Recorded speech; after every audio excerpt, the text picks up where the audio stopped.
In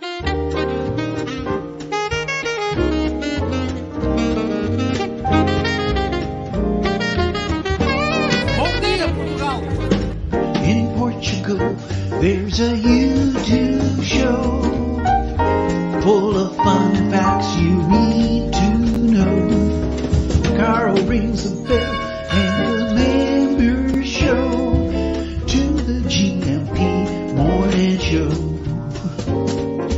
Featured guests will come and they will blow your mind. The audience will do so in kind. A little vanity mixed with some insanity on the morning show with GMP. Good morning, Portugal, and I'd like to welcome you to another fantastic day. Hey, GuMPers.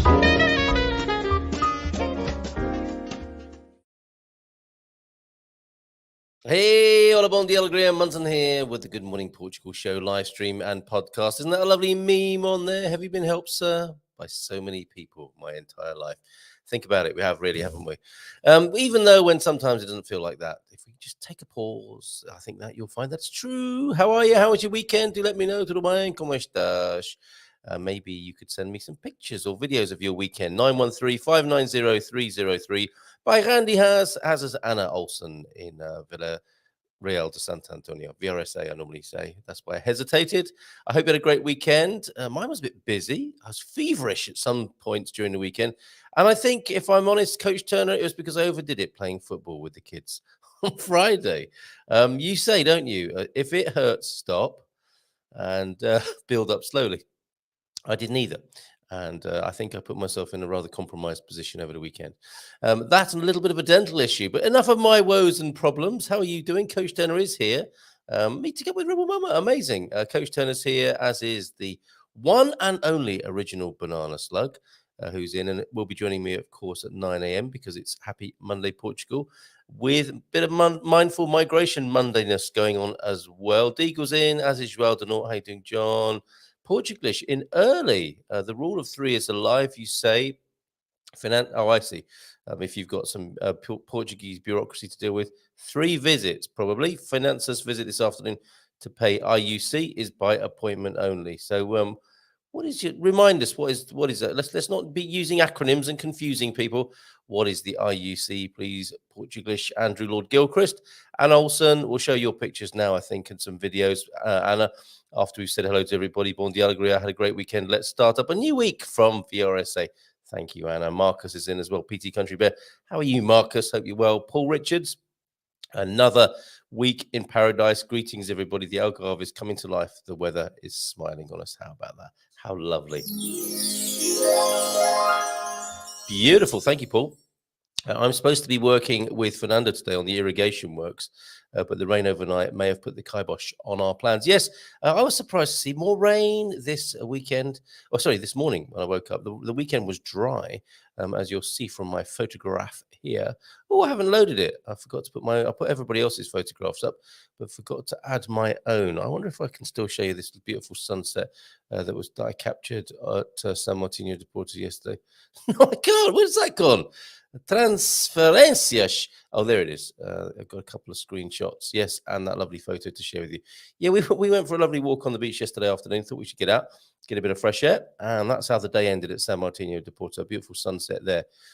Thank you, the creator, for making that possible. Very nice. Bon dia from FU, the Facebook user. How are you this morning?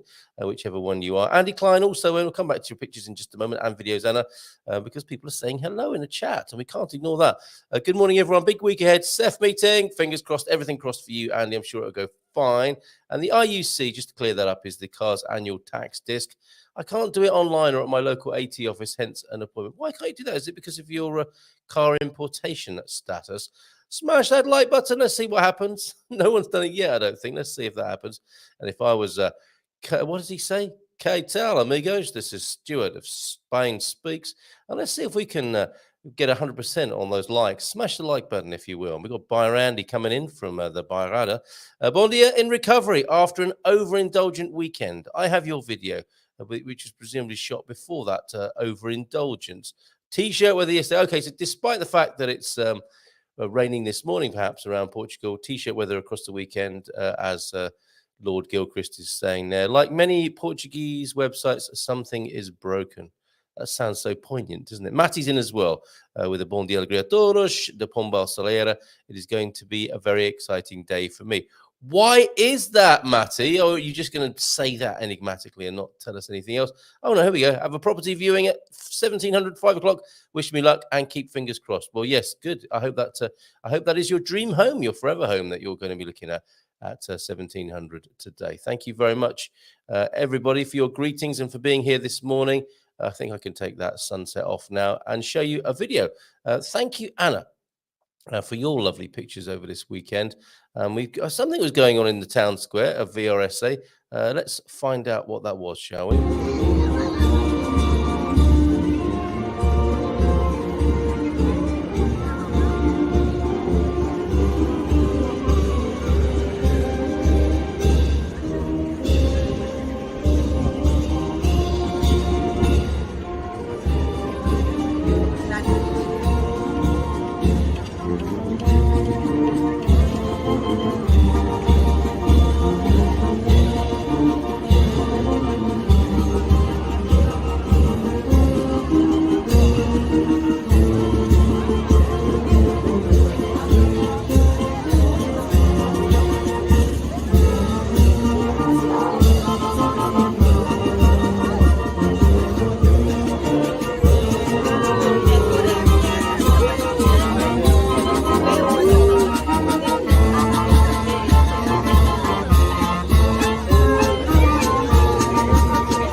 Vamos então passar a reunir todas as turmas para todos juntos irmos até ao Centro Cultural António Aleixo, onde vão decorrer o resto das comemorações, com a sessão solene a iniciar-se às 11h30 da manhã.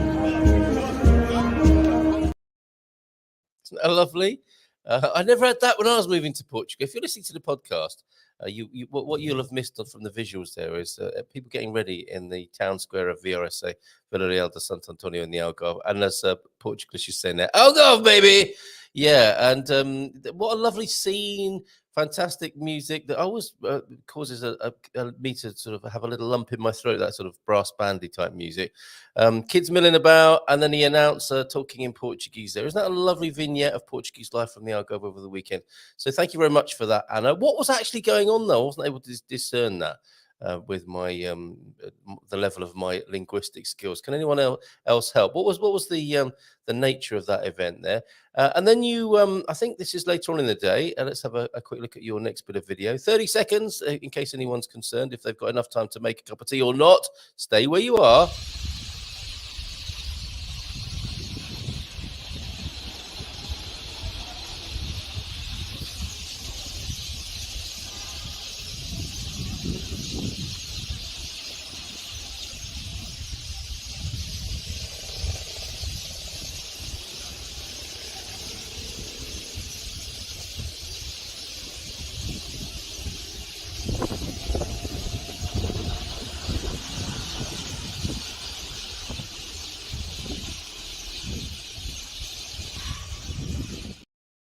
Got a little bit of wind there, Anna, and the sound of birds. Is that a big sparrow gang or starlings? It sounds to me like a massive sparrow gang. We get just a handful of sparrows in our garden who are regular visitors now, since we had the chickens in the back garden, because they were coming and picking off little bits that they could find, the sparrows. And they still make it part of their flight path, it would seem. But it sounds like you had a much bigger sparrow gang there.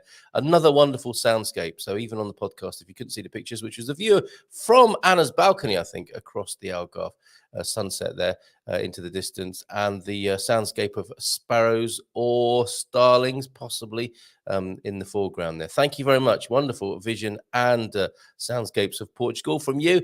By Andy, he's been conspicuous by his absence in the last couple of Mondays. So I sent him a message. You all right, mate? Didn't get a video from you this morning of you out on your bicycle. Here's one, and I'll come back to the messages that both Anna and Andy sent me, so you're fully in the picture. It's a skydiver. That is not what I meant to show you there. So let me just find, oh dear. Let me just find the Andy's video that came in earlier. Well, they came in over the weekend. I thought I'd load it up and then played you a video of a skydiver. Nothing wrong with the video of the skydiver, but we already played you that. They look, oh, it's just, it's the same one.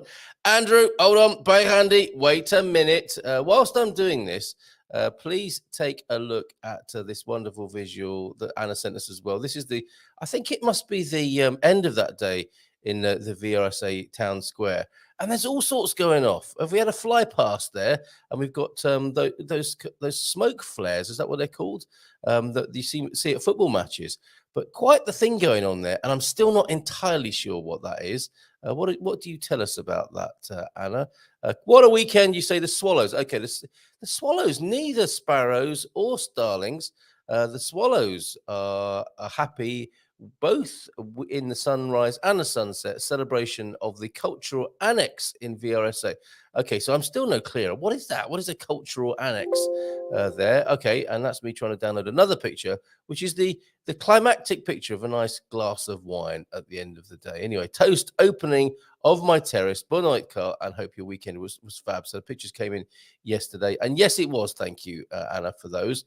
And I've got pictures coming in from every angle. Okay, well, there's the lovely picture of your wine, which we can now show. And I suspect a few people finished their weekend like this. That lovely reflection there. Don't let that go unnoticed. And by Randy, let me download your video, by Randy, because this is important as well. Sent in this morning and yesterday morning cycle through the beautiful Bairrada. Just saving that now. I'm sure I already saved it. Let's see. You'll get the bling if I did. Yes, I did, but where is it? Oh my goodness. Okay, bear with. And I think that should work now. I'm bringing you Andy's cycle ride through the Bairrada in just a moment. Hold on. Here it is. It's coming now. Still enjoying that lovely picture of Anna's wine. Okay, here's Bairrandi's most recent cycle ride through the beautiful Bairrada when it finishes processing. Okay. Something is spinning, but not much is happening. And here's by Randy now. Another glorious Sunday morning, cycling through the magical Bairrada with Fernandinho, Andinho,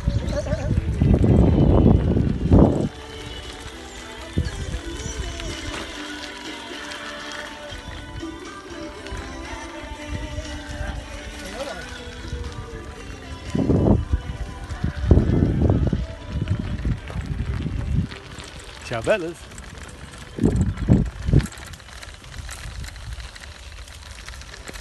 Give me. Having a great time, those lads, aren't they? Like teenagers on their bicycles on a country lane with their boombox with them as well. Did you take your own music with you there, Andy? That's fantastic. We got a few more greetings this morning. Thank you, Darren. GMP VIP, of course, as many of you are. And yes, thank you very much, T-Duck, for reminding everybody that there is a join button as well. If you want to support the show, you can do that using the join button, as well as smashing and fondling the like button as well. So, yeah, you're feeling better, by Andy, after your overindulgent weekend. And I think that video was shot before the drinking began, perhaps, there.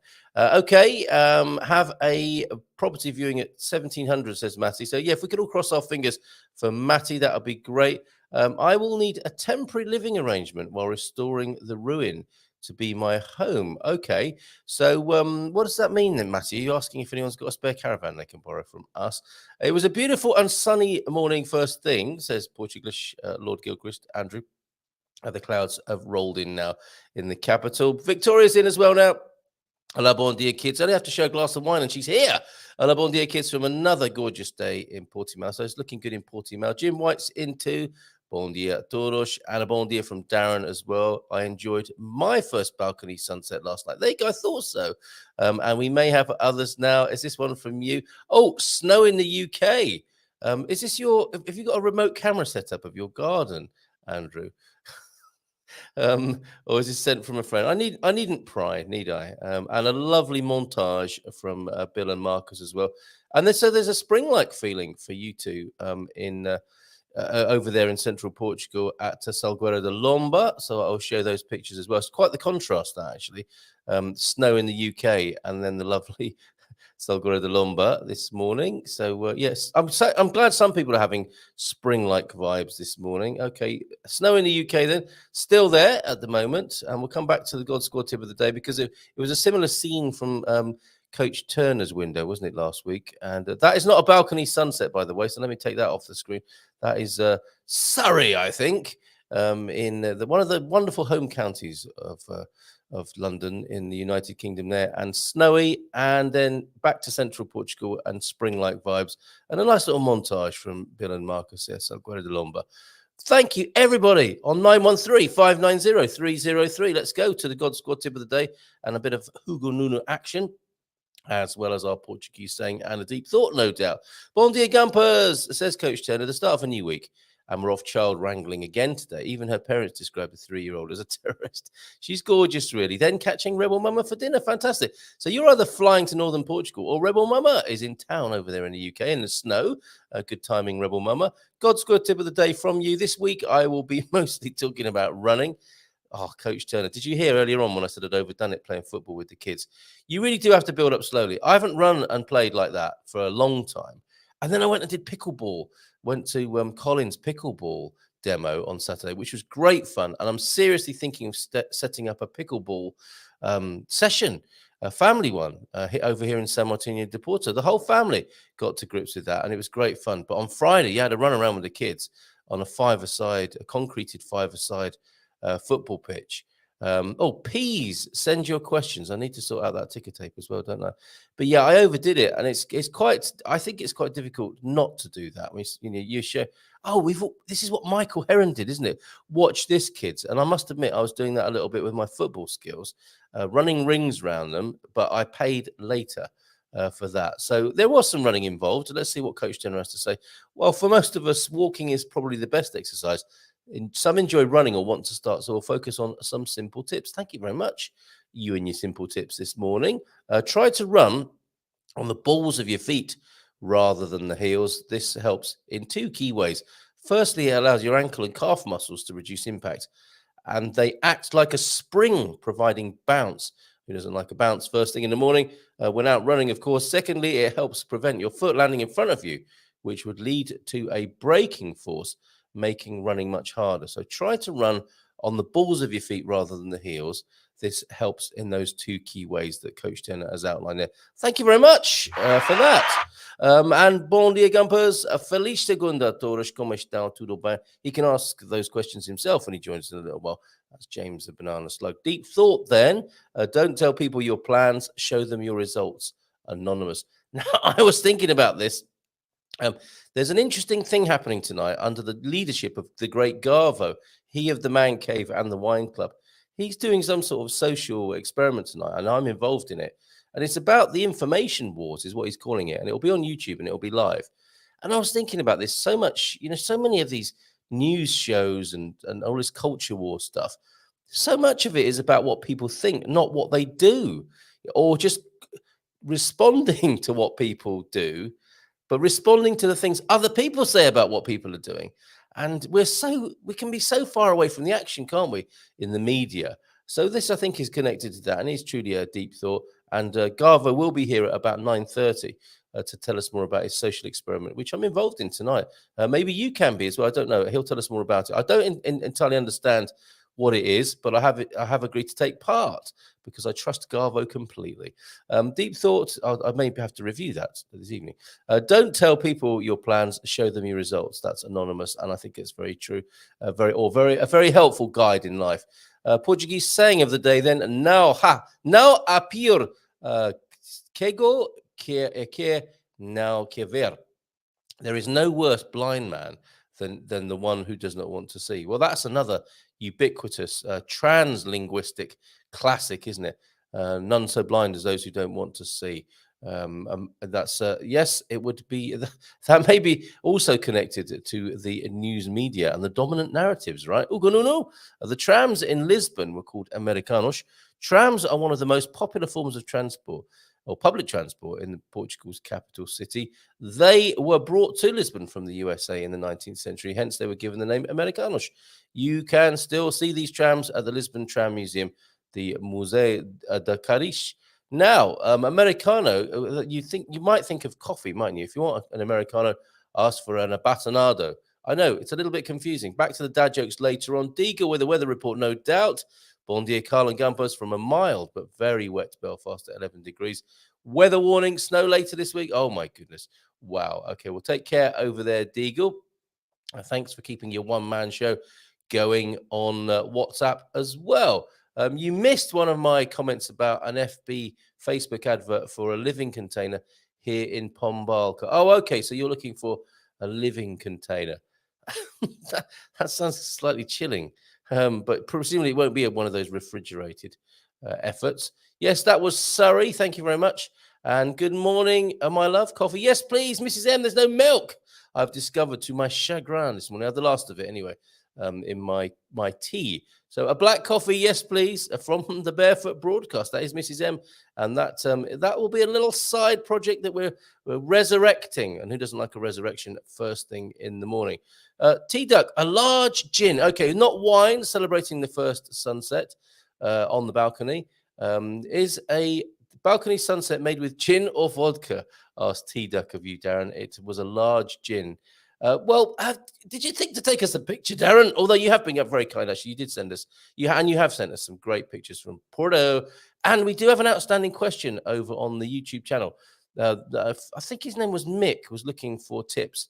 And people haven't been that helpful so far, quite frankly. You can respond at YouTube or over on YouTube or on our Portugal Club Facebook group, the Good Morning Portugal Club Facebook group, and I did cross post it over there. Can we help Mick with things to do in Porto soon?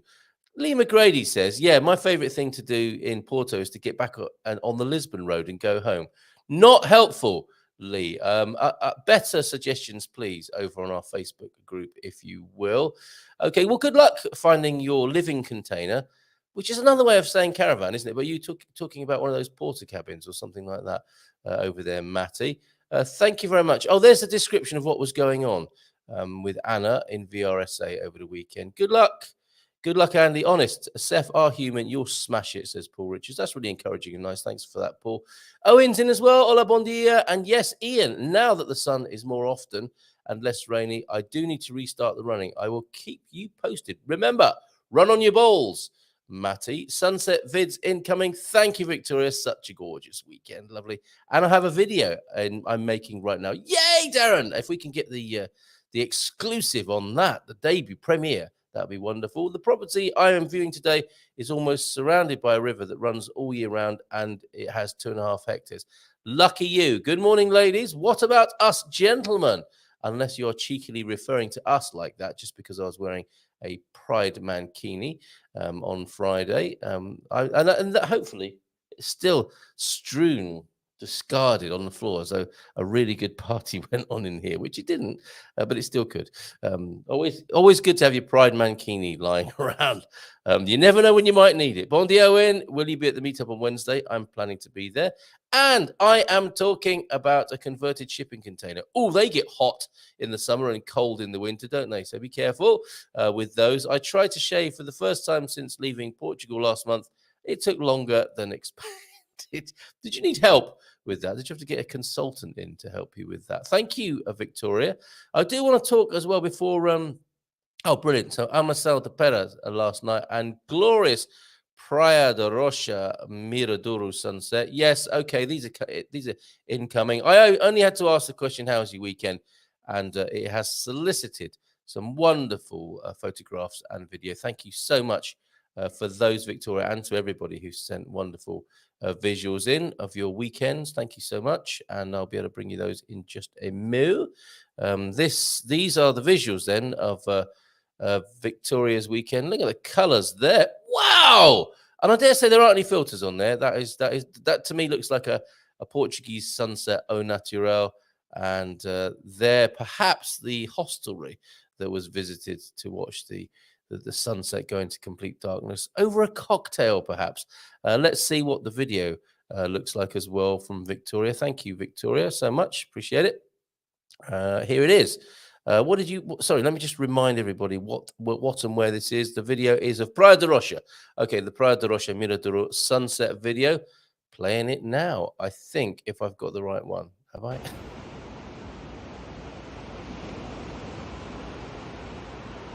Lagos off in the distance.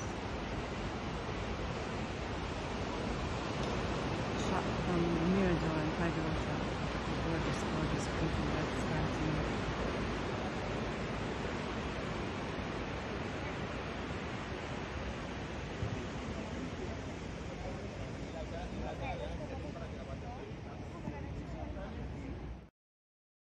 A little murmur there of people. I think I heard Spanish voices there, didn't I? And there is quite the difference between a group of Spanish people and a group of Portuguese people. It's not better or worse, just different.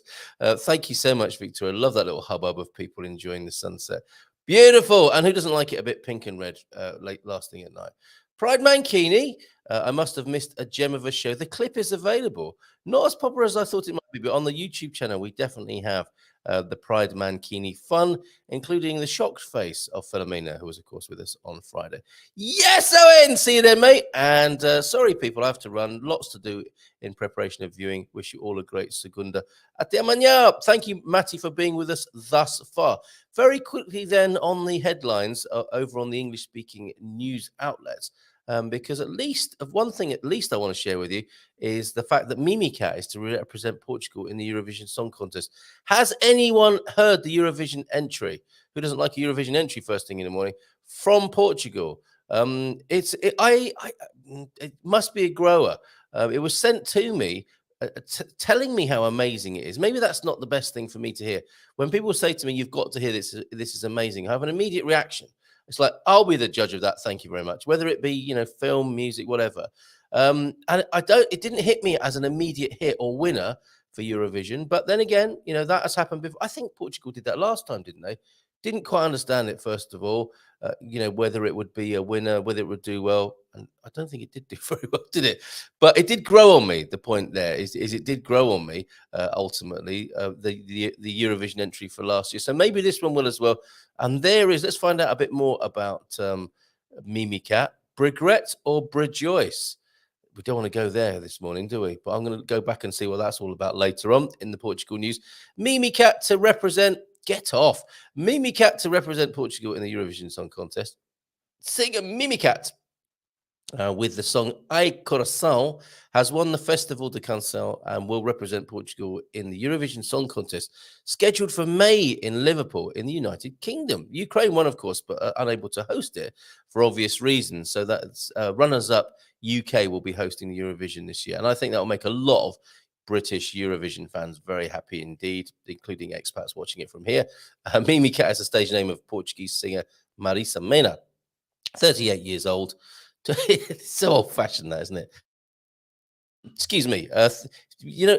Will we always have people's ages in newspapers? And I suppose we have come a little way, because it would have said previously blonde, 38 years old, back in the 1970s, isn't it? So maybe you've moved on a little bit. Mimi Cat is a stage name of the Portuguese singer Marisa Mena, 38 years old, who applied to the Festival de Canção, submitting Ai Coração. The singer had already participated in 2001. She's not a quitter in one of the semi-finals of the festival with the name Isamena. So she's come with a different name this time. I wonder if they rumbled that. Mimi Cat will represent Portugal in the 67th Eurovision Song Contest, whose final is scheduled for May the 13th. So that's a date for your diaries, Eurovision fans, May the 13th, coming from Liverpool in the United Kingdom. The final is preceded by two semi-finals on the 9th and 11th of May, and Portugal is the first semi-final. So we've got a semi-final here as well. In the regional jury vote, I thought just everybody went through to the Eurovision. How many? I mean, it's interminable, the Eurovision Song Contest, isn't it? It goes on for what it feels like 7 hours on a Saturday night. And is that after 2 semi-finals? My goodness, how many people are in it in the first place? In the regional jury vote, there was a tie between the songs by Mimica and Edmundo Inacio, but the public vote, 12 points, went to the song Ai Coração. It's 1 minute past 9. I'll just give you a quick flavour of the headlines. Yellow weather warning today in Portugal. Record real estate investment in Portugal. Government study measures for fair prices. I wonder if that's going to actually, is that going to be a talking shop, or is that going to help the people on the streets who are struggling to afford food? I wonder. Banks, BPI, cutting staff and branches. I don't know if that's a stock photo of BPI, or that's actually relates to BPI, that story of this staff cutting, with banks cutting staff and branches. Netflix still top despite high price compared to what? Amazon? And regret or rejoice. You can read there. Don't be tempted with that clickbait, you British listeners and viewers this morning. Thank you very much, Portugal News. We have an important person to speak to now. The only thing that could be more exciting than the Eurovision Song Contest would be if it was 50 years ago and anyone still gave a tuppenny. Well, I think you might be in the minority there, Salvation Air Force. The Eurovision Song Contest seems to have garnered many new fans, and people look forward to it with some great delight. I don't know why, but I can report that they do. Let's play his theme tune then, shall we, and bring him on to the screen. It's Migration Monday, which of course means the slug.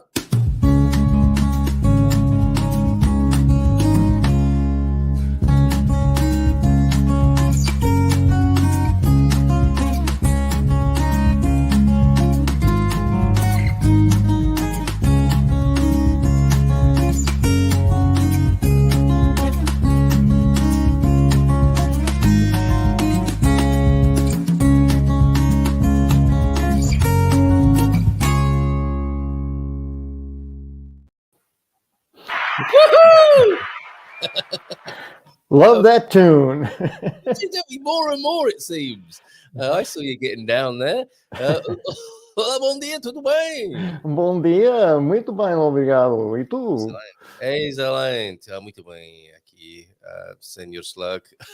Yes, and I'm hardwired to ask you how your weekend went, but I'm not going to do it. But you're well. We can deduce from your response in Portuguese, your excellent response in Portuguese, that you're doing well. Anything notable to report, however, from you? Oh, I walk occasionally with a friend of mine, Stefan, and he asked me the same thing. He says, "So what's new in your life?" And I said, it's not so much a life of grand changes. It's a life of subtle evolution, so it's like, well, this little thing happened, this little thing happened. So by the end of the week, it's different than it was last week. And it's one of the things I'm really grateful for, is just this life of just waking up and seeing what's happening in front of me and what I'm choosing to create for this day. So that's really nice. And then I had one of those moments. I tend to like to plan things, so when things happen all of a sudden, it's like, okay, it's a different energy in my body to care for suddenly having to adjust to everything that it had kind of figured out. I'm capable and I do it. I'm flexible enough to do it, but there's just sort of it's not really anxiety, but just a shift in the energy. So I got a text from Antonio Ferreira on Saturday, I think it was, and we had planned to go grocery shopping, and he says, "I'm on my way to Ericeira. Are you there?" I said, "Yeah." So anyway, it was a very, very wonderful surprise, but it had me like, all of a sudden I'm needing to shift my plans, and what am I going to do about all this stuff, and obviously willing to do it. I mean, the only reason I went through the shuffle is because I really wanted to see Antonio. He made the reference to "we are coming," and I've met his wife and his son previously in Lisboa, so I wasn't sure whether it was the three of them or just two of them. It turned out to be Antonio and Anna, his wife, and they got to meet Luisa and Sidonio because I was traveling with them to come down for the grocery shopping anyway. And we had coffee together. We walked through the open market together, and then Sidonio and Luisa went off to do their errands, and I spent the remainder of the late afternoon and early evening with Antonio and Anna, and it was just really wonderful to see them, to share time with them, and to spend late Saturday afternoon together. So that was probably the biggest event of my week, a visit from some friends, which is really nice for me. Excellent. And well done for rolling with that. I can still feel the slight terror of the plot twist there.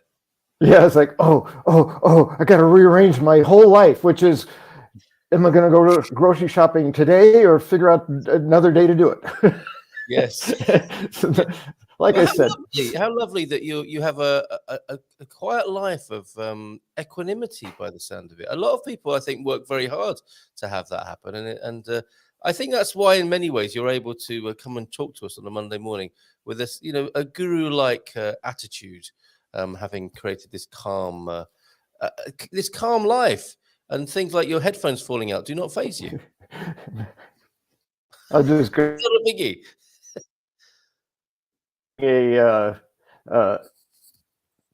Anxious gesture around it, but it's just an earplug. All right, I'll grab it. Yeah, and to extend on that theme, ease and simplicity has been on your mind, which is what for today. So I love it. I just love this general vibe of easiness. We are living in what could be described as turbulent times in the world out there, and how nice it is to be talking about ease, simplicity, equanimity, and peacefulness. Yes, it is, and I hadn't even really planned on it. I mean, in terms of talking about my weekend and my general life, I hadn't put the two together. So it's like, oh yeah, of course, that would be a great theme. I do have a few things that I noticed from last week that I just wanted to respond to, just because I do this from time to time. The one thing was around my Yosemite Sam, that grr of, "Ooh, stop that, you idiot," sort of thing. Yes. And it reminded me, the question popped in my head, like, so who was the guy who did the voices for Warner Brothers? And I remembered his name is Mel Blanc. Yes. And many people don't realize every single voice that you heard on the Bugs Bunny cartoons, Yosemite Sam's, Sylvester the cat, Tweety the bird, all of those voices were done by one man. Yep. Mel Blanc. We can hear them inside our head, can't we? And that, to me, when I found that out years ago, that fascinated me. So I just wanted to give him a bit of a shout out, because I got my Yosemite Sam from him, and some of when I started trying to imitate voices, many of them were my influences from Warner Brother cartoons. So Mel Blanc, there he is. That is, as you say, Yosemite Sam, Bugs Bunny, Tweety Pie, Sylvester. He did all of them. Yep. Which is quite something, isn't it? All of those voices. Elmer Fudd, yeah, all of them. Yeah. Stop it, you idiot! And Didn't do that one. That was just me. Wow, yeah, Mel Blanc, MELBLANC. That is imprinted, isn't it, on so many of our child psyches here, childhood psyches. So yes, many of the voices that many of, at least Americans, I don't know how far-reaching some of these very popular things in the United States were, but certainly in the United States, Bugs Bunny was a big thing for. We had it in the UK as well. Yeah. What's up, Jack? Yeah, yep. Absolutely. Yep. Yes. Yeah. Brilliant. Well, thank you for that memory. You're doing a roundup of last week, are you? I made mention again, as I frequently do, of my mantra, notice, choose, and act. And I just wanted to point out, because something came up around that that had to do with the inner critic or something. They were kind of related. And so I was reminded that the founders of Challenge Day who used this motto that I've learned and has made so much, has been so important in my life, pointed out in one of the workshops, and it just stuck with me because I thought it was funny, but Yvonne said, notice that it says notice, choose, and act. It doesn't say notice, beat yourself up, choose, and act. And, Yes. and that's a really important key, because so often when we notice, like for me, I'm noticing complaining when I'm finding gratitude. There's a sense of needing to, beat yourself up for complaining. Like, oh, you're complaining again. Oh, you're so stupid. You shouldn't complain. You should just. It's like, don't beat yourself. Just notice, choose, and act. It's kind of like in meditation when the thoughts. It's like, you don't have to have a conversation with the thought. Just notice it and let it go. It's like, oh, pretty bird. I wonder what kind of bird that is. Well, all of a sudden you're having a conversation about the bird rather than, oh, thought about a bird. Okay, moving on. So notice, then choose, then act. Yes. Some people are beating themselves up for not remembering what the bird is called. So they go from they go from one moment, don't they, of joy. Oh wow, wonder what it's called. Why can I never remember what birds are called? Yes. My memory is so bad. I must be getting old and losing my mind. and my mom said to me once, and then my dad, and that's right. It's like, and then you just want to say, you idiot. That's the beat yourself up. Yes. But you're so right. That is what can happen.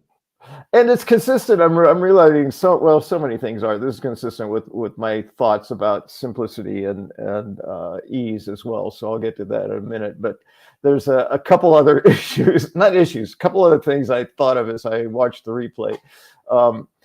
The quote from Henry Ford, it wasn't an angry voice. It was always, oh, you know that one. And I couldn't get it in the moment. It was, whether you think you can or you think you can't, you're right. And that was Henry Ford. Mm-hmm. I forget. I think it was, I don't even remember what it was last week now, but I got the quote correct now. I want to give Henry Ford. And you're not going to beat yourself up about it either, are you? No, not on that one. It's like, no. I want to go find out, which is my curious mind. I tend to do that. If I want to know something, and this is one of the wonders of the internet now, is I can go find out right now. It's like, who said that? Who was that quote from? What was that quote? Yes. What was it actually? And I can go discover it. Something came up about ego and ego reaction. Something that I think is a really important aspect in my experience. As I've said before, I like to I keep things minimal. The whole, 3 good reasons to sort of bullet point way of remembering things helps me to remember them. And I kind of flew through this ego reaction thing that I think is very important, and it certainly has been informative in my understanding of ego. And what I said was, when ego feels challenged, and even in that phrasing, it's very intentional. It doesn't mean that you have been challenged. It's just that the ego feels it's been challenged. What? Did you challenge me? It's like, no, I just was talking about what a beautiful morning it was. Whatever. It's like, oh, ego's just always ready to be confronted. And I say when ego feels challenged, it has one or both of 2 reactions. And it's been, 3 now. I've added 1. Which are consistent with the fight, flight, or freeze action when we're challenged, feel in danger. And that's the same thing with ego. When ego feels challenged, it responds with defense. I'm going to defend myself now. I had a good reason to do that, and you clearly don't know that, or you wouldn't be challenging my ego here. You wouldn't be saying I did it wrong. So that's defense. Then there's attack. Well, you think you're so great. You've done that so many times I can't even count. So now I'm going to attack, or I'm going to freeze. I'm not having this conversation. I'm out of here. Yeah. And there is nobody else in the room when ego's in that place. It's just you, your ego, your sense of pride, your sense of righteousness, your sense of whatever that is about me that can't be wrong, because now I've been challenged and now I'm going to respond. Well, the response is going to be one of those 3 things every time in my experience. Every time I look at it, every time I look at myself, when I'm interacting with people and I realize, ooh, this is an ego conversation, I say, what's going on? And it's always someone defending, someone attacking, or someone refusing to have the conversation. Yep. So I wanted to give that a little more attention, because to me it's really important. It's an absolute fundamental element. If we're going to look at managing our ego, we need to look, well, if I'm defending or I'm attacking or I'm refusing to have a conversation, then I'm in my ego. Yes. And I mean, again, you could beat yourself up for that, couldn't you? Or you could just see it. You could see it for the fact that it is. And then I like that phrase that you've come up with there. Have the conversation. That's interesting, isn't it? So by that you mean address address what's going on rather than continue to fight. Yeah. Well, because it's consistent with the freeze part of fight, flight, or freeze, right? Yes. Those are three regular. They didn't used to talk about freeze. We used to only talk about fight or flight when we felt in danger. But freeze is another survival. Many species, if they just stay still, they're camouflaged, then they don't get killed. So that gets developed. And I think that's true. I see that in ego, and ego is very function.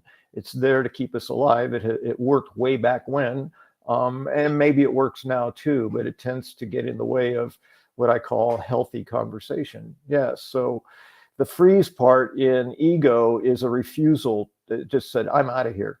Yeah.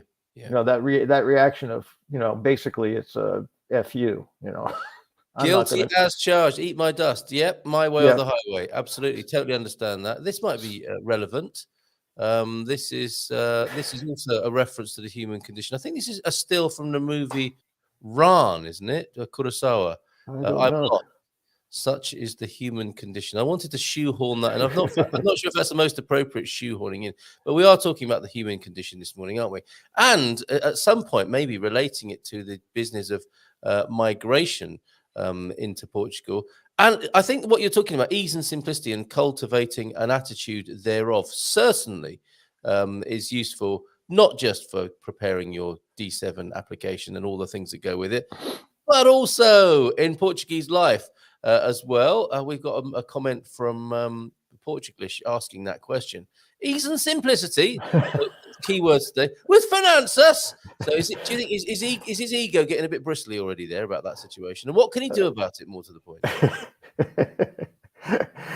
Well, it's exactly one of the reasons that I thought of talking about it, because we tend to get terms confused, and ease is not a state of what the scale of difficulty. So I mean, simplicity is not a state of ease or difficulty, as complexity of ease or difficulty. So something can be simple and difficult. Something can be complex and easy. They're not the same word, and we tend to get them mixed up. So if I say ease means consistent with easy, maybe, well, Andrew's a great example. Engineer, educator, very complex things that he's learned. But because he's competent with them, I'm assuming. Let's give him that. I'll give him that. Because he's familiar with them and competent with them, I might find something in front of me and say, wow, that's really difficult. And for him, he said, oh, just it's done. It's easy for me. It's still complex either way. A watch is complex, but it's easy for a watchmaker. Yes. Right. So understanding those differences can be very helpful when we're looking at our state of making a move. I think the process of migrating is a very complex process. You have to, dot all your T's and cross all your I's and get it done. Yes. all the lists, the things that need to get. I need to do this. How do I do that? I don't know. Where do I go? Where do I find out? Very complex when it's new to you. Of course, probably to the people in the staff office, it's like, yeah, just do it. You know, it's not that hard, but we're not experienced with it, so it's not. So we don't. It's difficult, but ease and I mean, even I'm confusing the terms. Simplicity and complexity are ease and difficulty are a state of mind. We decide that something is difficult or something is easy, whether it's simple or it's complex. So how it informs us in the process of migration, D7 again, is, okay, this is a very complex process. Now I can claim that it's difficult. Everything is hard, which is another word. And I tend to, because I'm pay attention to words, I don't generally use the word hard for difficult, because they can mean the same thing, but they can also mean something different. So, so simply because something is complex doesn't mean it needs to be difficult. And some of the ways we can strategize and say, okay, take it step by step. For me, with the D7, because I did do that on my own, and granted, I was the only one applying for the visa, so I was the only one I need to be responsible for. That simplified things considerably. Notice again, less complex, simple, not complex. So it simplified things because it was just me, but I did that all on my own. And how I made it less difficult is I organized my approach. So who do I need to get my answers to my questions from? Oh, VFS. So who's that? And VFS. Oh, they can answer most of my questions about what I need to do to get my visa. So then it was like, well, get the checklist. Where do I get the checklist? We'll send it to you. Got the checklist. Okay, what's the first one? What's the second one? What's the third one? If I'm doing one thing at a time, it's not difficult. Yeah, so I'm not freaking out. But if I'm thinking, I got 20 things I have to get together, then I'm going to start to freak out, and it will feel difficult. I will probably choose this as a difficult task because it's complex, has a lot of parts I'm not familiar with, and so on for so much of the bureaucratic administrative stuff that needs to get done to finally land here. Oh, which reminds me, after, I'm joking here, I do that for extremes. After my 15th try, probably more like 4 tries, it appears that the San Francisco Portuguese consulate has accepted my paperwork for my driver's license exchange, and now I can apply to IMT to get that done. And it's only been 6 months. And Portugal, God bless Portugal, has changed its policy on that, or IMT has changed its policy on what they require for documentation 3 times in that 6-month period. And each time I've satisfied the requirement, I've gotten my stuff sent back saying, we don't need this, we need this. Then I sent them that, and they said, we don't need this, we need this. And that was the same thing I sent the first time around. Yeah. And finally they got to, we need all of it. I said, well, that was what I was going to do anyway. I'm just like, I'm going to send you everything I can send you, so you can't tell me you don't have what you need. So I'm thrilled to say within the last couple of days, it appears, because I've got a very good friend in California who's been assisting me with this, who sent me a photo of what she got back from the consulate just Saturday, I think. And it looks like it's all set to go. I haven't translated the Portuguese letter, but it's not just all my stuff back. There's a letter that has the description off my driver's license, stuff that says, oh, I think it's done. So I'm very excited to find out about that.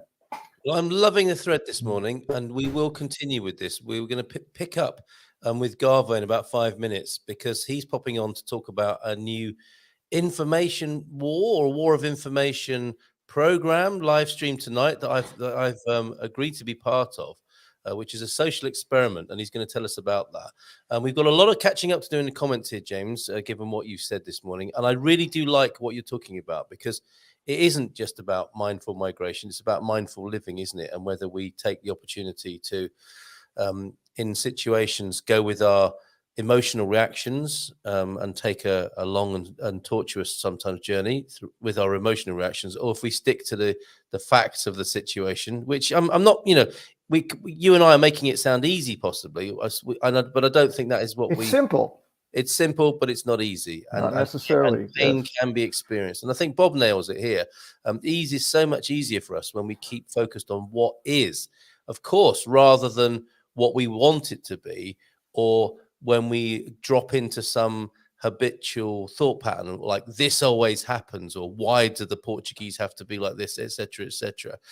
You know you're in trouble once you get into those sorts of thought patterns. But as Darren says, I think as well, he likes to have a bit of a rant, and this might be another aspect of this that we talk about. I've come to terms with the fact that I like a little complaint every now and again, so let's come back to that in a little while, because that's interesting. And also the voices in our heads of Bugs Bunny and Yosemite Sam and so on. Apparently, Solar Life Pete is having a Eurovision pool party. That is a long time. I think foil blankets should be available. That's a long pool party. That is a long time to be in a pool, isn't it? Careful there, paramedics standing by. Well, it takes to the new year, then you can take the raisin that you've become and apply that to your New Year celebration. Yes, well done. Nicely done there, connecting Eurovision to Portuguese New Year's traditions.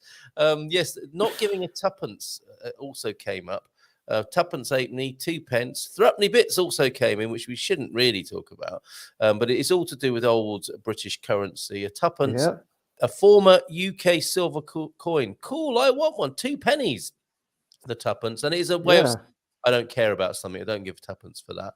I'll have to step out to begin yard work. Cheers, James. Ciao, Carl. Now, we're going to have before and after on this. So we're looking at the transformation of this yard, which, as you can see, is the back garden of a new build.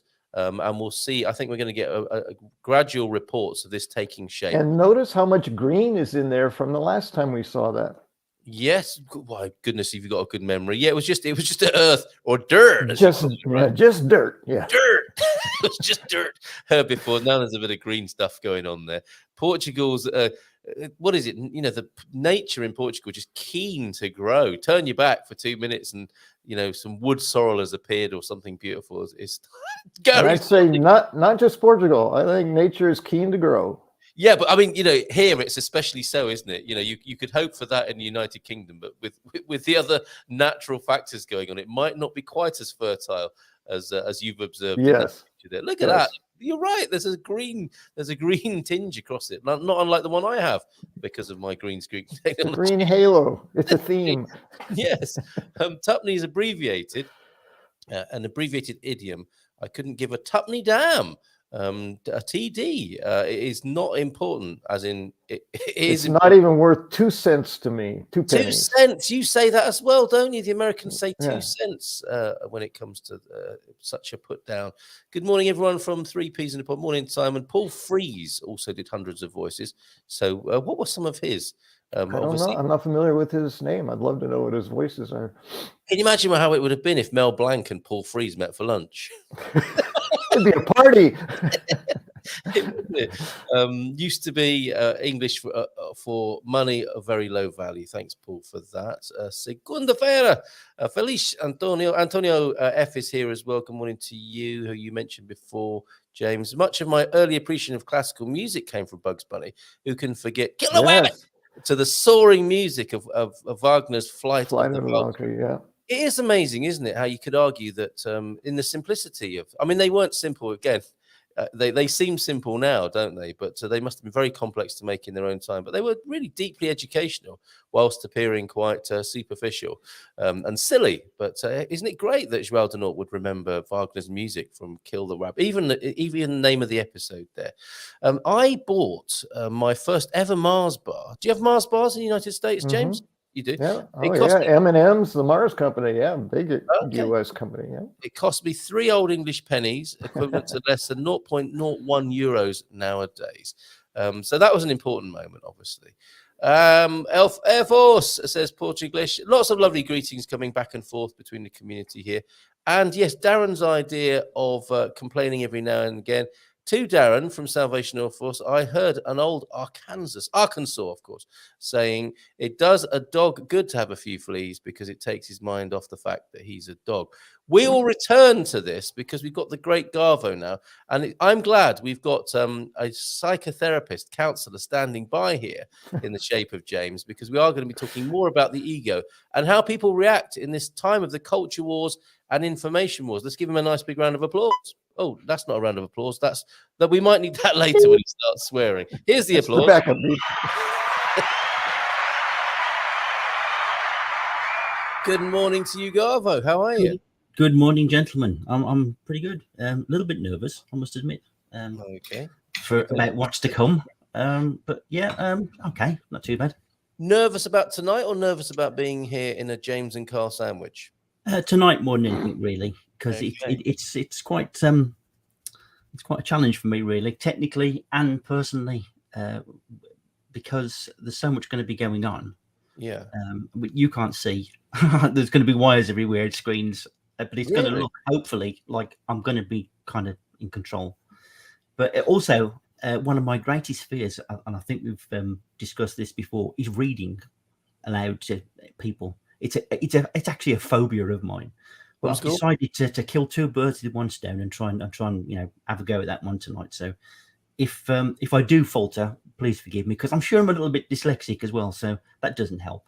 No. But yeah, we'll give it a go and see what happens. People will be saying, Garvo, what is this he is speaking of? This sounds quite the sophisticated technological feat here. What is it about? What will be happening to me tonight at 9:30? Well, I've made my observations over the past few weeks, and it's entitled Information War, because we're bombarded with so much information from all sources about so many different things on a daily, hourly basis, really. And we don't really ever get time to examine that information that's coming in and the people who give it to us. And it can kind of lead to a lot of friction. I mean, you know yourself, if you're on social media, it won't be long before you upset somebody by something that you say. But the response that they come in with is so out of proportion. You think, well, what's all that about? Now, there must be something behind this somewhere. Is it just frustration with the world as it is, or is there a deeper motive? And the program basically is how people react to information, how they react to challenges to their own belief of that information, and maybe a step back and the look of the validity of that information that you receive. Wow. Well, I have to say, I've never been so offended in all my life. Hearing that. This is what we're going to be looking at tonight, is that situation and how people, is this a kind of training in a way then to help? No, I mean, I have no, let me put this out there. I have no medical, psychological training whatsoever. I am just, whatever I have learned in life, I've learned through my almost 60 revolutions on this planet. But, it's been fairly broad spectrum for me. I've mixed with a lot of different people from a lot of different walks of life, from the very top to the very bottom of the scale, you could say. But quite recently, I've just been thinking something is terribly wrong in the world. Something has gone way out of kilter. Yes. Okay. And are you looking for more volunteers? People presumably are welcome to tune in tonight. Of course. How do they do that? Well, we've got the link, which I did put in the comments. Somewhere in there. I'm not sure if you're allowed to do that. Let me just find out. I'll go back to our conversation on Messenger and see if I can find it. But just so run us, because it does seem quite mysterious to me. I'm glad to any publicity. I'm glad about, and any chance to chat online, I'm happy about. So I'm walking into it quite gladly, but I still don't quite understand what I'm in for. So okay, I'll try about format or what people might expect. Absolutely. What I will do to kick off with, I'll give a little presentation I've put together, which has took a long time. Yeah. And my journey through this presentation, right, I've had a lot of emotional reaction myself. So I'm just wondering, really, when anybody else is watching it, whether they should examine how they're feeling also. And, you know, if they don't agree with what I'm saying on the presentation, that's fine. That's their own, you know, right. But it's just, I'm just curious to see that when I do this presentation, whether they mirror my journey along this information path, and just take a step back sometimes and think, instead of giving that knee-jerk reaction, just think, well, why suddenly am I so into this, emotionally engaged with it? And why can't I just step back from that, just take a breath? And yeah, that's it. No, that's the link. It's a dead link at the moment because it's scheduled to go out at 9 tonight. Yeah, fair enough. But I can give everybody that link, can't I, in the chat, so people can watch that, your presentation, and then a discussion after the presentation. Yeah, open conversation really. And I really would welcome anybody with whatever views, because we're going to discuss a very difficult topic, and I've picked it purposely because it's controversial. And you're not saying what that is. You're holding it because of regulations and stuff, right? And I don't want to endanger your program. Just do it on your own. Yeah, I'm going. I mean, we might just get switched off. I don't know, but it's something to do that we've all gone through in the last 3 years. Now, is this the sort of thing you're talking about? This is these sorts of comments. I volunteered to be on the show and call BS if you want. Absolutely, but we're going to be a bit more respectful than the man cave. It's unofficial. Yeah, man cave is okay. And is it true that you've got a degree in common sense? In the University of Life, maybe. Well said, sir. Well said. Okay. What do you make of this, James? I think Garvo's observation is accurate, is it not? That people are perhaps a little bit more ready than they've ever been to let off steam on strangers and even friends on social media. Yes, absolutely. And at the risk of oversimplifying, and part of the reason I stay away from news media, that I have a huge following of 60 friends on Facebook, because they are friends of people I know, right? They're not people that are not. I don't have. You're so popular. If someone I haven't met friend requests me, I just don't respond to it because I don't know you. But if I know you, it's like, oh, okay, sure. So it's not even about who you are. It's like, if I don't know who you are, if I'm not saying yes. So and why would a 20-year-old woman with augmented breasts want to be our friend, James? We see a lot of those, don't we? Yes, exactly. Just after our money. But for me, my first observation, yeah, or something. They're trying to scam us somehow. What Gar was saying about this reaction is that, and I said this last week, social media, culturally, I think worldwide, we become a culture of reactivity. We're not digesting, we're not considering, we're not exploring curiosity. We're just reacting and reacting and reacting to what's going on. And to me, the simple part of that is that in every case, that's an ego feeling challenged. You said something that I don't agree with. Now, so you're attacking me, my ego. We don't hear it as like, oh, we have a difference of opinions or different way of thinking. It's you are attacking me because you're saying what you're saying. And this is, I think, a big part of where we get into all this conflict, this reactivity, that I feel it. I'm thinking based on what Garvo has said, that it's similar from your end, that noticing that.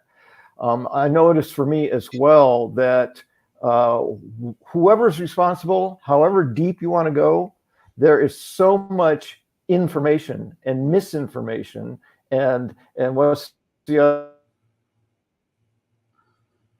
that I think most of us don't even know what the truth is anymore, unless we are willing to do a deep dive into vetted research. We're just all running around with an idea of what's going on based on who said it on Facebook, and that's just, it wreaks havoc with us. Yeah, so I understand the emotional challenge that comes with trying to reconcile that in a life when, for me, I'm trying to live a simple, easy, stress-free life as much as possible while acknowledging there's a whole bunch of garbage going on in the world. It's a Yes, challenge. well, that's 'twas ever thus, wasn't it? But I suppose what I'm interested in is whether this phenomenon that you're addressing, Garvo, is getting better or worse, and does it then has it moved itself from are the conventions of social media such as you're both speaking about? Have they found themselves in so-called real life as well? Is that part of the problem? Is that we also think it's now okay to talk to each other like that elsewhere because we've got used to doing it on social media, Garbo? I don't think it's transferred over into person to person too much. There will be an element of it, but if you look at social media, and especially things like Facebook or WhatsApp or whatever, there's no real sort of control. There's no sort of in charge there and then of saying, well, come on, calm down or whatever. You can't be insulting. You can't take it personally or whatever. There's no sort of chairman on that, if you know what I mean. No control. So people are free to fire off whatever they like, whenever they like, and say whatever they like, and people will get offended, obviously. Okay, and Ocean Dweller, I think social media should be used sparingly and thoughtfully. Unfortunately, so much is aimed at our limbic system. And that's another point, isn't it? Is that maybe people shouldn't expect too much from social media. It's a bit like walking onto a football field, isn't it? And like saying, and then this guy ran up to me and trying to take the ball off me. I've never been it's like a football pitch. That's what happens. Isn't social media the same? Shouldn't we just expect that it is aimed at the limbic system and its values are very shallow and we're perhaps asking too much of it? Well, I think that may be to do with the reason that many people are engaged on social media. They want to do that. They want to be anonymously angry at somebody, or there's what's the old saying? If you don't like the program, change the channel. Yes. Well, there's millions of people on Facebook, and they're not changing the channel. So clearly, they've signed up. Yes. And there are then people, I know my brother too also has he's got like 30 friends on Facebook. It's just a way of staying in touch with people that you're not in proximity with. Yeah. But it's not, for me, I didn't sign up because I want to get engaged in insulting people or defending a position or anything like that. So how we use it is different as well. But yeah, okay, and so I've just received some very bad news there. We're out of coffee and milk now. Oh no. That's it. We got to go. We got to fix this problem. I have to send the runner out. Well, this is wonderful. Simon, trigger your clarity, see the bigger picture. Now, this is what's great about having you both on the screen, because there's an opportunity here, isn't there? And is this part of it, Garvo? Because if you do find yourself massively triggered, and I think it's time for me to play this because I haven't done this for a very long time.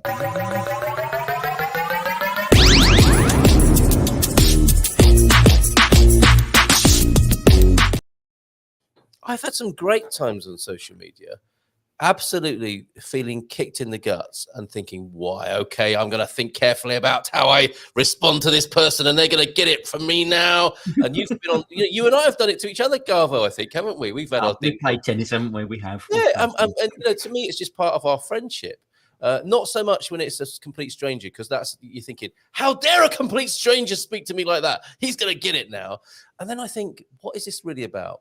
And it's like, yeah, I can notice, choose, and act, or I can have some sort of transformational moment here. The reason this person has upset me so much is because it's that thing that my dad used to do, or my mum used to do, or something like that. And it's just a 5-year-old in me, the 15-year-old in me responding. And thank you, stranger, for letting me see that. I don't need to be such a 15-year-old running around in a 50-year-old's body so much anymore. So there is an opportunity here, and maybe that's what Simon's getting at. Well, I just going back to the anger that James was talking about. That's obviously out there, the coiled spring, as I like to call it. I want to know what's causing the anger, and because it's not just singular, it's global. It's out there. And what is causing that anger? What is making people behave irrationally like this? Yes, yeah, and so part of tonight's journey will be that to explore. Well, yeah, the journey. I will tell you right, and without giving too much away, the first part of my presentation, right, for me, it was quite dramatic, and I went through a range of information and emotions to get there, and I have a little bit at the end, another presentation, which does very much the same thing. And I just want to test it out with people, no matter where your politics lie, just to see how you evaluate that journey and when you come with me. Excellent. Portuguese can't wait for tonight's discussion. Paul says if life was made too easy, it would be boring. Well, at least we could get the chance to try it. It's not going to be happening anytime soon, is it? I left Facebook. Yeah, that's good fuel for a good conversation, but having experienced ease doesn't equate with boring. Quite, I agree. I mean, I don't find sitting next to a stream watching the water flow by in a gentle breeze in the sunlight boring at all, but it sure is easy. Yeah. And eventually you need to get up and do something else, don't you? It's not you're not going to be doing it for the rest of your life. Yeah, and but I do understand a challenge sometimes feels good, because when something is challenging and then we overcome it, there's a greater sense of accomplishment. So certainly I understand that way of thinking, and it can't not happen, can it? No one in the human realm can go about life without some sort of challenge. Oh yeah, that's life. I mean, it is a definition of life, isn't it? Mm-hmm. Life doesn't care; it's just going to carry on. Yay! Like go life. Being triggered, it also can be a bit addictive, as it triggers can be stacked. And, yeah, okay. We can see that, can't we? And in a way that people have what might be called negative experiences to feel alive. Social media could be one of them, couldn't it? 15-year-old in a 50-year-old's body. Please, God, have some decorum. Okay, stop. What's this? I think I need to read the first bit first. Yeah, losing my Facebook profile to hackers has been a good thing in one sense. First, so having it taken away from you is losing the trigger of your own Facebook account and being triggered by the fact that it's been taken over by hackers, possibly. Firstly, I have lost some great photographic memories, but secondly, I have restarted a new profile and cut out the groups. I now have less people on my profile. Has that been good for you then, Owen? I wonder. I left Facebook, it became too toxic. And look at this, 30 million Facebook accounts belong to dead people today. I didn't realize this. One estimate says that by 2070, if Facebook's still around, there'll be more dead people with Facebook accounts than actual living users. It'd be like face mask. Is that what they call death mask book, won't it? Rather than, I mean, that they didn't think about that, did they? When what's his name, Zuckerberg and his pals were creating a way of rating females online. Who knew that that could possibly happen, Pete? That's a start. Well, I have a great comment to put on my Facebook profile now. Facebook killed 30 million people.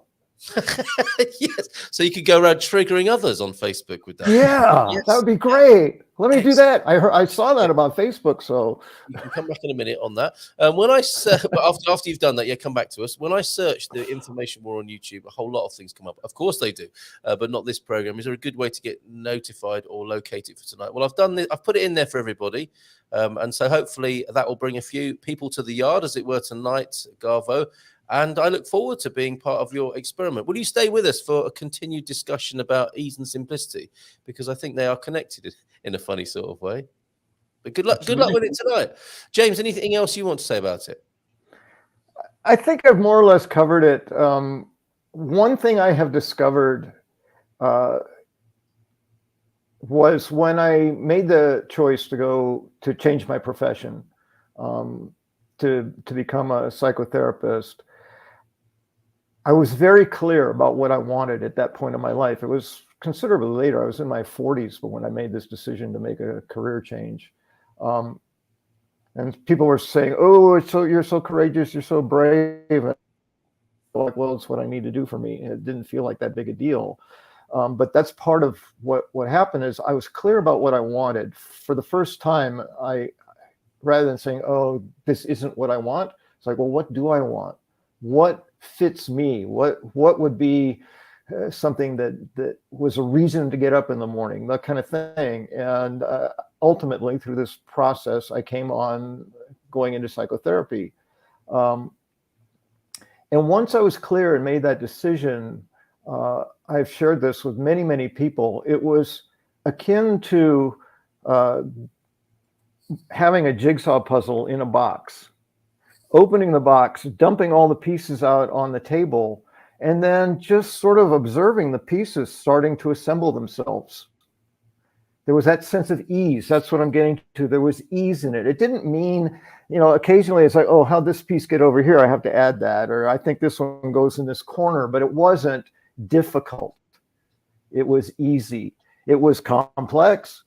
Courses I needed to take, applications I needed to make, those kinds of things. But the process was, I say it was like watching a jigsaw puzzle put itself together. And my experience, how that informed me in my future is if I'm working too hard, I'm pushing, and it's feeling difficult, chances are when I look at my history, even when I have succeeded in that, it ended up not being the right thing for me. So it's learning what I've been saying to anyone who will listen. To me, it's kind of like life has this invisible sort of flexible barrier, and that to find the direction that's going to work for me is sort of like pushing against it until, oh, there's a soft spot. That's the place I go. Instead of, I'm bouncing off the screen and trying to push through. It's like finding the soft spot. So for me, that's been highly informative in terms of the decisions I'm making. And the challenge is, how long do I persist? And maybe I gave up one move before I would have accomplished this thing. And we don't have the answer to those things. But there's this general sense of, if I'm working, it just keeps falling apart and I have to keep putting it together. Maybe I need to see if there's another avenue for me. And that has been highly effective. The same thing happened when I made a decision with Portugal. I was very clear about it. The COVID came, it's like, oh, can't do that. I'm saying, well, wait a minute. This is really what I want to do. But I was planning a visit. I wanted to go fly over, and I couldn't do that because of COVID. So then I said, well, what can I do that doesn't challenge me having to figure out all the ways that I'm have to figure out to fly over? It's like, well, just apply for your D7 now while you're here. You have to be here to do that anyway. And that was just sort of guidance from the energy in my life, how this puzzle assemble itself. Well, I changed the puzzle from flying over to starting the process, and then it just all started coming together. Love it. Okay. I've had the opposite experience with my driver's license. With the driver's license, it's been very different. It's been, I'm not going to let that go. So who knows what's going to happen if and when I finally get that license, be in a massive accident. I don't know what's going to happen, but that was important enough. But interestingly, that journey of the driving license does have the energy of a struggle. Whereas your move to Portugal does it? Or your move into psychotherapy didn't. And that is a lovely conversational thread that we could go into in the last 7 minutes. More specifically, there's a couple. If we can go into that, and whether this comes with age, whether this is a change in the way human beings think currently, we could discuss. On a more sort of a prosaic level, my frustration is the rather clunky administration that is required to function in this country, and broken websites, he says. How do we help with ease and simplicity on that? But before we go there, and I'm sure you'll both have something to say on that, maybe James tries to analyze too much what people say. Relax, enjoy other people's words. Wise men listen, not talk. That's Paul, not listening but talking there. I'm just saying. But this is an interesting point, isn't it? Is that some of us, James, do get accused of analyzing things too much or considering things too much rather than just getting on with it.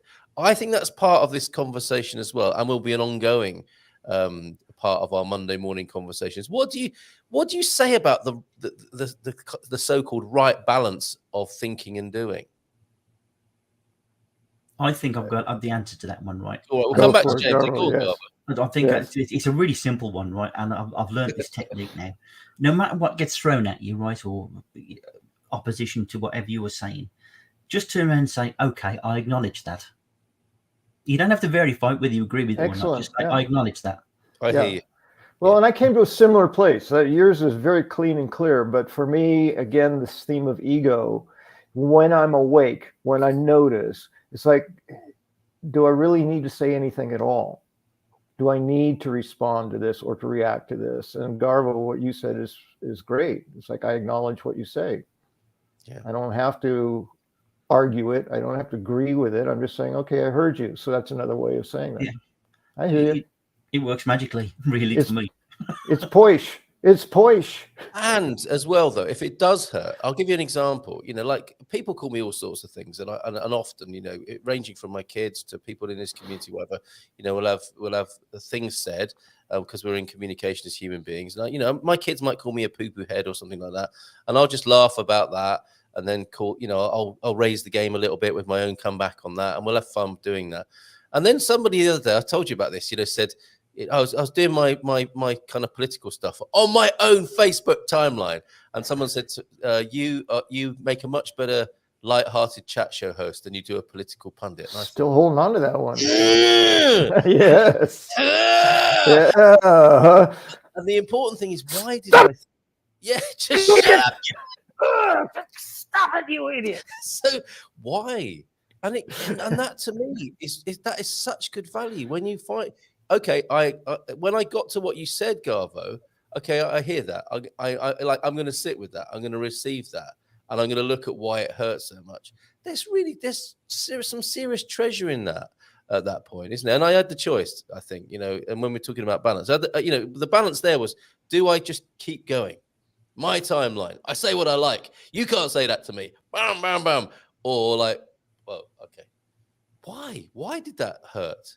It's just a set of words. It's just a fact of what happened. It didn't need to trigger that reaction in me, but it did. It challenged your ego. It challenged my ego, and it was a really good opportunity to look at that. And I do have a suggestion, not too unlike what Garlo had, but in regard to when people tell you about you. Yeah. All right, this is okay. When someone is telling you about you, they're revealing themselves to you. Yes. It's not about you at all. When someone is telling you about you, they're telling you about them. Excellent. Yes.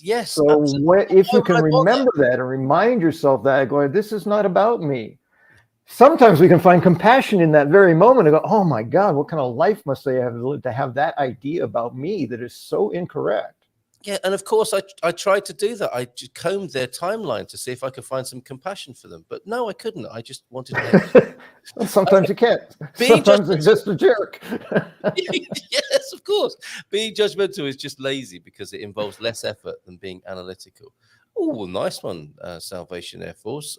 Ancient proverb, the wise man has more questions than answers. Thank you, Portuglish.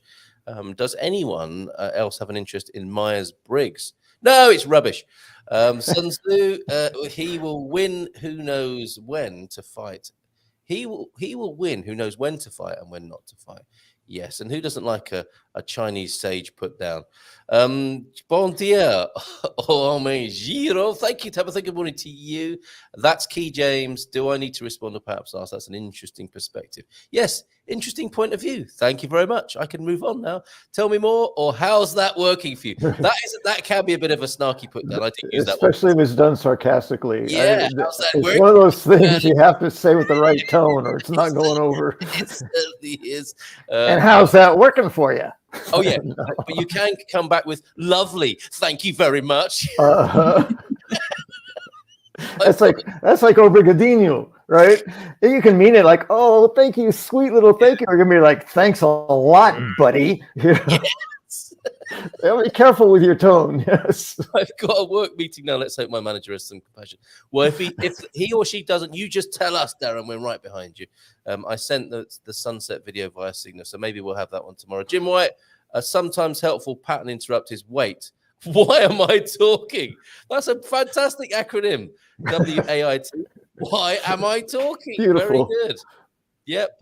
James, 90% of any conversation is probably not about you. Yes, it's so true, isn't it? Or me, as the case may be. Yep. Better to accept yourself than prove what you are not, or what you are even, to other people. Thank you, Paul. Thank you, everybody, for your wonderful insight this morning. Let's go to some final words then of practicality, and we'll pick up on Portuguese Lord Gilchrist's question: how to deal with bureaucracy in Portugal? With how do we bring ease and simplicity into these processes? What have been your strategies for doing this? Start with you, Garvo, in anticipation of your information war program tonight? Sorry, I've got two questions there. I'm not going to mix up. What are you asking me here exactly? I'm asking you how to bring ease and simplicity into dealing with some of the less attractive aspects of Portuguese. Right. Okay, with Portugal, and when you're adapting, when you just you do something one day and think, well, there's always tomorrow.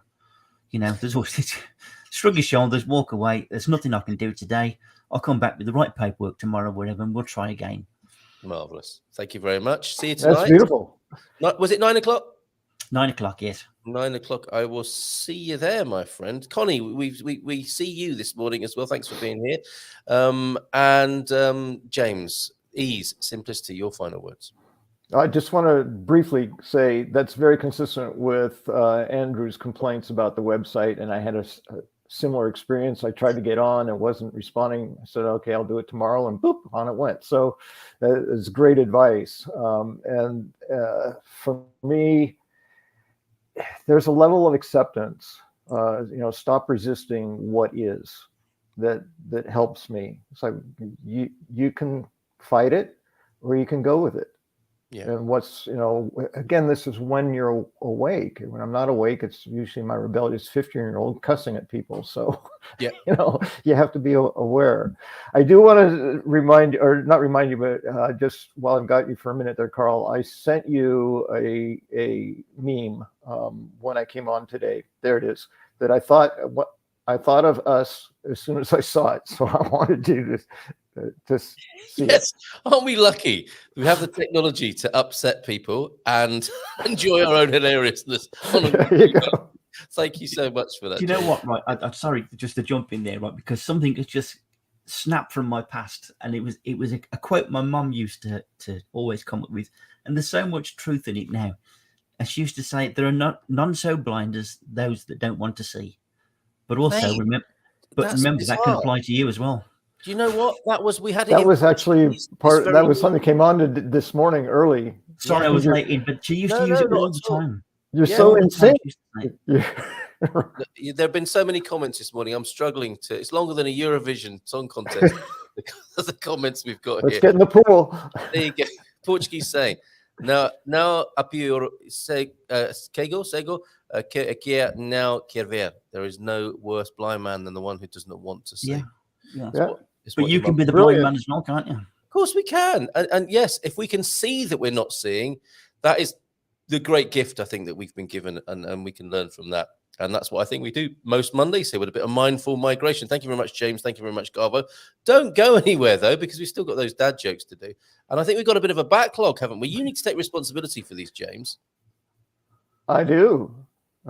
For me, the only thing about the Star Trek is the expressions. They use the same photo over and over, but it's such a perfect dad joke interaction there. It's like the one's listening, oh, God, here we go again. And then it's said, and it's like, I knew it was coming. So it's just the visual that does that.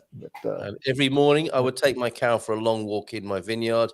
Yes, I heard it through the grapevine. Ouch. And thank you for teaching me the word plethora. It means a lot. Very good. And a couple more. That was last week, okay, great.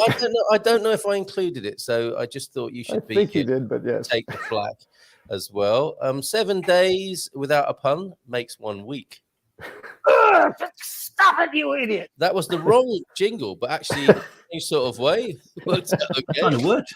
It kind of worked, didn't it? Last night, I accidentally handed my wife a glue stick instead of a chapstick. She still hasn't talked to me. Hey, that's a good one, isn't it? If you see someone crying, ask if it's because of their haircut. I don't get it. James, you're a hairdresser, or were? Yeah. Well, for me, it's just like, how would I react if I was sad and upset, and someone said, "Are you crying because of your haircut?" It would take their mind off their problem, wouldn't it? And it could potentially make it even worse. It's like, oh, my life is horrible, and I've got a lousy haircut. But either way, I found the humor. It just probably because I used to be a hairstylist. So. Okay, try it today and let us know how you get on tomorrow if you see someone cry. But actually, on the matter of this is a pattern interrupt, isn't it? And Jim was talking about this very interestingly. Tony Robbins, here's a final thought for everybody. Tony Robbins, the amazing, what would he be? Motivational speaker, author.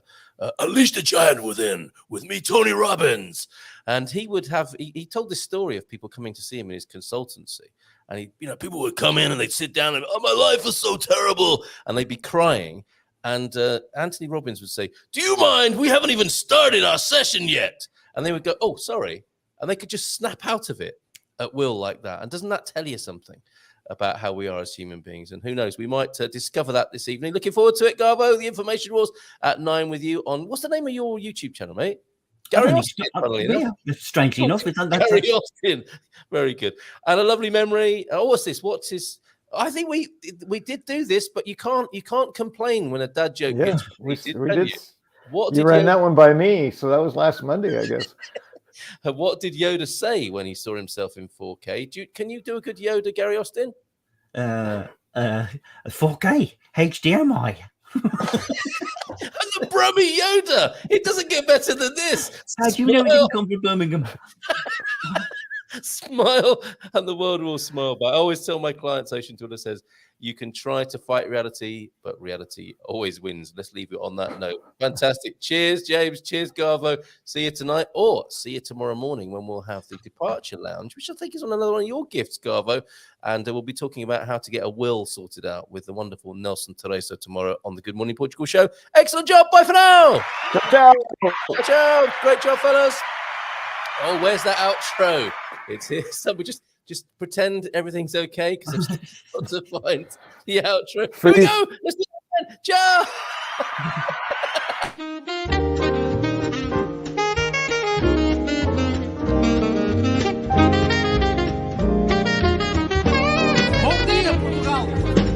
In Portugal, there's a YouTube show full of fun facts you need to know. Carl rings the bell and the members show to the GMP morning show. Featured guests will come and they will blow your mind. The audience will do so in kind. The little vanity mixed with some insanity on the morning show with GMP. Good morning, Portugal, and I'd like to welcome you to another fantastic day. Hey, GuMPers.